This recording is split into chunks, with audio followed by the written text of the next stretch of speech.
Who had 20? The 3rd Division and attached units. Mm-hmm. Of those, I knew quite a few of them. Like Keith Ware. Now, when the third night we got into southern France, Mm-hmm. I went to the 1st Battalion, the 15th, to introduce myself, find out how things were working and so forth. And I get the battalion commander's name, Mike something, it'll come to me. Anyway, and his executive officer, Keith Ware, who was a captain at that time, and we had quite a conversation, and that's when Keith said he got Audie Murphy on his first assignments in the 3rd Division, and talking about Audie fought. They kept offering him battlefield commissions, and he turned them down and turned them down, and so Keith says this one time he took a 3-day pass to Naples and never came back.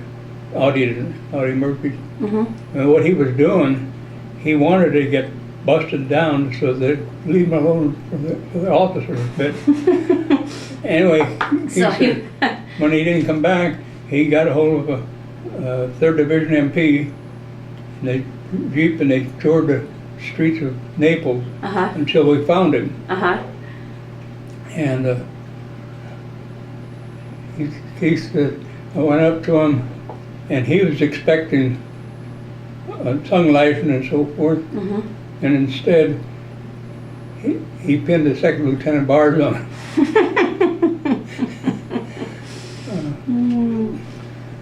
And he admired Audie Murphy a lot.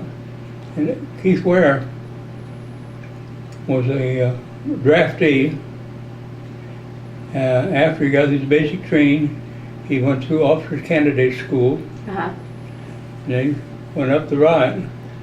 He was a captain when I saw him, but he had been operating as the executive officer of the battalion, which called for a major. So the second day I met him, he had his major. And so he's the executive officer of the battalion. When they get into about October, Colonel Thomas had a heart attack, and Lieutenant Colonel Alan Edson was the executive officer of the battalion, of the regiment. So he became the regimental commander, and the commander of the 1st Battalion, the 15th, became executive officer for the regiment. And there, Keith Ware, he's a lieutenant colonel. And then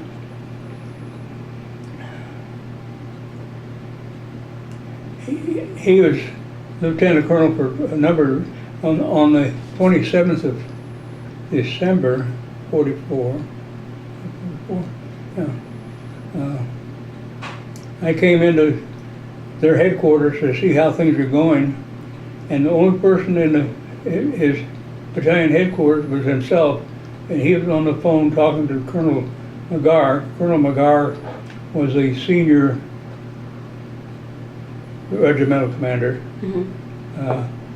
He was good, but I didn't like him. He was sort of, I thought I sort of snorted. Anyway, he's having a tough argument over the phone with Colonel McGar, and finally he hung up. He slammed the phone receiver down. He said, well, it really looks like I have to go out and get myself killed. So he took off. When he went out,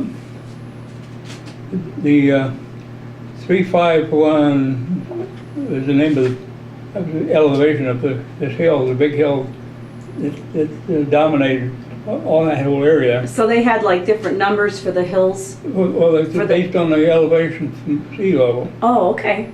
It's 351 meters. Above sea level? Mm-hmm. Okay.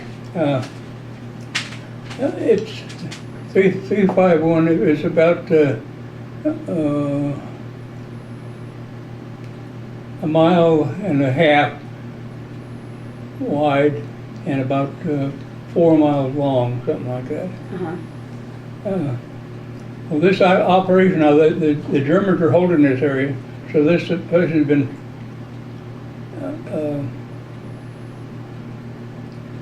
Pretty secured, and they were really settled. Well, Yeah. the defenses had a chance to develop their defenses, Uh-huh. and they had a 200 SS special unit was the defenders, Okay. and Hitler's the Colmar Pocket, the Germans in Colmar Pocket were commanded by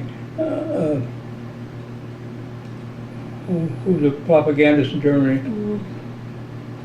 I don't, I'm terrible with my history. It'll come to me. Anyway, he was one of Hitler's right-hand men, Okay. and he was given a command of the pocket and to hold it at all costs.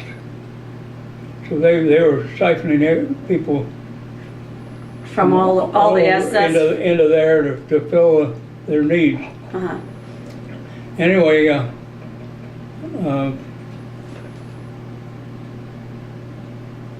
Keith took the VAR from one of the riflemen in the company that was there. What's a VAR? It's a Browning automatic rifle. Okay. The Browning automatic rifle was developed in World War I. Excellent gun. It was still an excellent gun. Mm-hmm. The only drawback it had was it was heavy. Mm-hmm. Well, Keith loved that gun. He took a VAR, and my tank only had one tank left for that platoon. Simon Bramlett, right? Called him Red Bramlett because he's red-haired. And Simon Bramlett was a fielder for the St. Louis Browns. And so that's his background. So he was like a baseball player. Yeah. And it was the St. Louis Browns instead of the Cardinals then, huh? No. It was the Philadelphia Browns, I think, then went St. Louis. Oh, okay. Anyway, Keith would advance and spot a spot that looked like it might have been. He'd fire a shot or two at it, and then he'd give Bramlett the highlight, and the tank would knock it out. Okay. And this went on for about almost an hour. Keith was wounded in both arms, but he didn't have to leave the field. And then finally, the Germans broke, and as a result, there was about 80 of them taken prisoner, and the rest of them went down over the hill, down into Sigelsheim, where my 3rd platoon was working with the 3rd Battalion, 15th, cleaning it out. So they went right down in as part of the take, and he got his Congressional Medal for that. Wow. He was a good friend. They say he started off as a buck private. Okay. Inductee. He wasn't, He was. But then he took the initiative when he got through to go to OCS. So he stayed in then. Yeah. Anyway, I didn't have any contact with him after World War II. Uh-huh. I think I saw him twice or something like that in Salzburg, Austria. Mm-hmm. But I'm riding home from work, and there's the highlights on the news of Vietnamese War going on. Mm-hmm. And Lieutenant General Keith Ware died when his helicopter was shot down.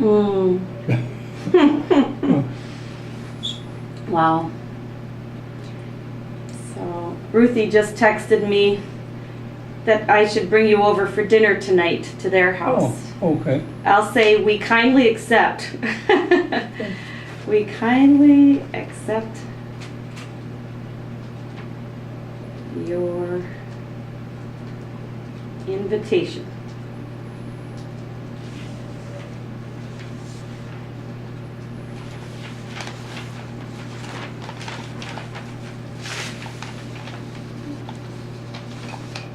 And I'll ask her if we should bring anything.